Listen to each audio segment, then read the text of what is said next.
Hey guys, I'm Connie and I'm back this week with the 2020 Lexus UX250h. That's hybrid. I want to take you around this car and show you what I love about it. It is the urban crossover, the cheapest Lexus you can get. Let's have a look.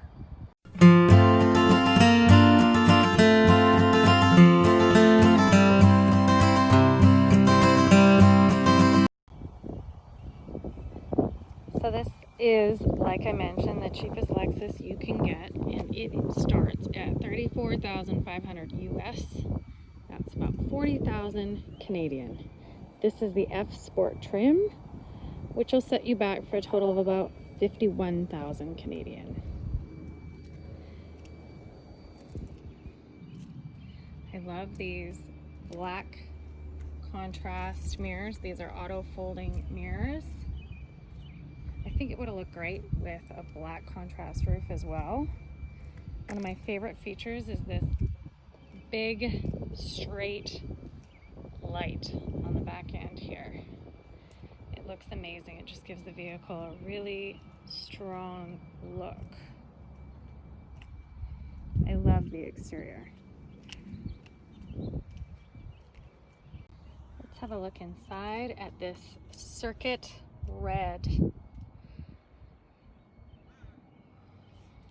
Love this F Sport embossing on here. You can see those are perforated seats with black contrast inlay. The perforations mean that, of course, it is heated and cooled seating.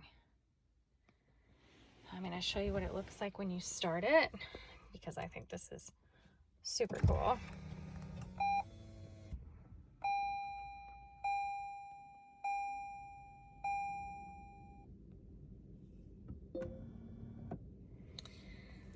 So let's talk about the red stitching. Red contrast stitching is part of this Circuit Red F Sport package.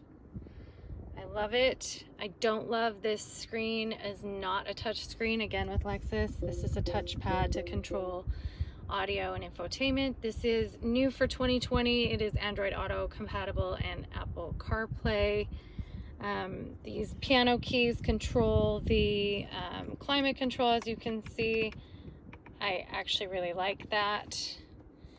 CD player, which is somewhat pointless in my opinion. And then heated and cooling seats. The wireless charging is part of the F Sport package. 2 regular cup holders, leather trimmed, and manual mode available. This media control here, I'm not sold on. I think it's awkward, and this volume dial is the only place to control the volume with a dial other than here on the steering wheel. Here's the back seat. As you can see, there's not a ton of legroom for passengers, and those 2 cup holders are the only ones back here.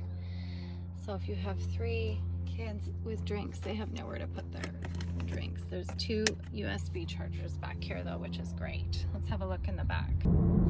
Okay, so let's take this Lexus UX250h for a drive. I've been driving it for almost a week now, 5 days I guess.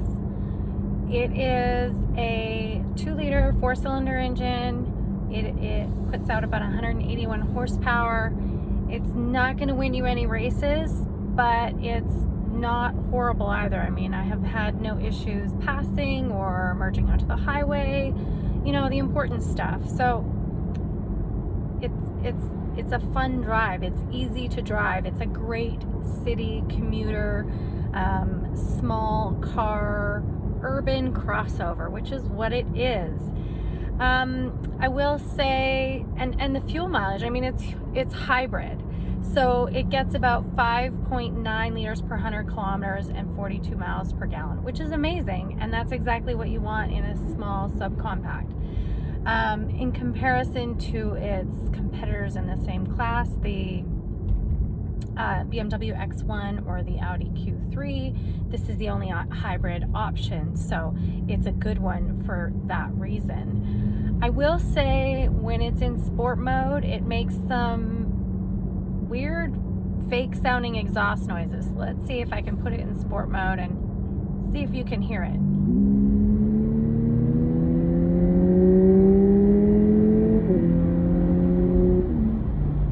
If you just heard it change gears, it sounds fake. I mean, I'm not going to complain about some fake engine noises, but I guess I am complaining. It sounds weird.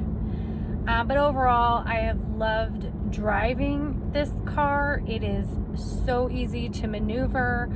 I just came from the Starbucks where I parked in a small car parking spot, and this car by far fits within this small car space.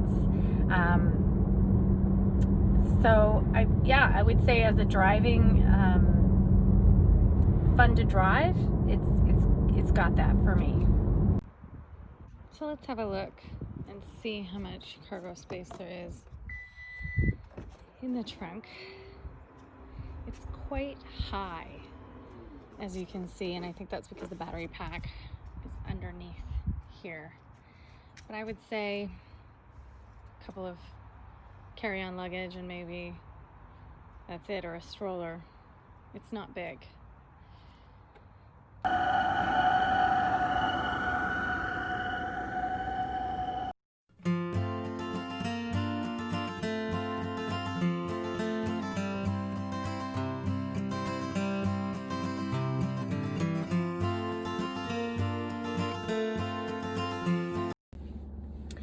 All right, so let's wrap this up. This F-Sport trim means it includes some extra touches like the F-Sport badging and these new luxe circuit red embossed seats inside, heated and cooled seats, as well as wireless charging, heated exterior mirrors, and Apple CarPlay and Android Auto compatibility, as well as head-up display, which I have not mentioned, but I don't mind it in this vehicle. I typically don't love head-up display. It tends to distract me, maybe because I'm short, but I don't like usually where it sits. I always have to lower it, but in this car, it's been great. It's been in the perfect spot. I will say if I were to buy this car, I would get the F-Sport because it just looks beautiful. I love the features. I love wireless charging. I can't live without Apple CarPlay. And this car also comes with some great standard safety features like lane trace assist, which I have found to be not super aggressive. I don't like when I'm driving a car that has very aggressive lane keeping, because sometimes when you're going around a corner, it will try to correct you even though you're staying within the lines on the road. And this car doesn't do that. It's been great and very responsive with its lane trace assist, but not overly so. It also has blind spot monitoring, emergency braking. When I park it in my driveway, I pulled right up to the garage and it actually braked for me a couple of times because I was getting too close. I love that in a car. You know that you're safer with emergency braking. It also has pre-collision detection, which takes over that emergency braking. So as I mentioned, this car as shown in this video is about 51,000 Canadian dollars. Please let me know if you guys have any questions and tune in again next week to see what's next.